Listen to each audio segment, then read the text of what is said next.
যারা part 1 part 2 দেখেছো আশা করি তাদের খুব ভালো লেগেছে। আজকের গল্পটা পার্ট 3 নিয়ে। হ্যালো গাইস, তোমরা দেখছো সিক্রেট বয়, আমি সাথে আছি সাইন ডিএস। তারপর আমরা টোটো ঘুরিয়ে চলে গেলাম সাবস্ক্রাইবারদের সঙ্গে দেখা করতে, কিন্তু তারা লজ্জায় মুখ ঘুরিয়ে খুব হাসাহাসি করছিল। কিন্তু একটা কথা বললো, তোমার ভিডিওগুলো আমাদের খুব ভালো লাগে। চাস্তু ভাই আমার টোটো চালিয়ে সারাদিন হাঁপিয়ে গেছে, তাই টোটো পার্কিং করে দিয়ে চলে গেলাম একটু মার্কেটের দিকে কেনাকাটা করতে। আর টোটোওয়ালা অনেক টাকা ইনকাম করেছে, তাই আমার চাচু বলছে আজ অনেক কিছু শপিং করব।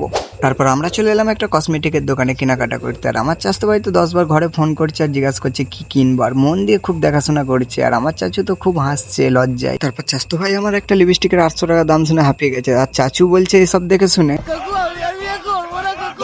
তারপর ওখানে আমরা খুব মজা করছিলাম আর আন্টিগুলোর সঙ্গেও খুব মজা করছিলাম। তারপর কেনাকাটা করে আমরা চলে এলাম মোবাইল দোকানে। বুঝতেই পারছো আবার ফোন চলে এসেছে, একটা মোবাইল নিয়ে যেতে হবে।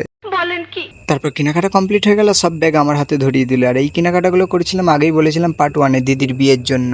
তারপরে যার টোটো তাকে দিতে গেলাম। বাই।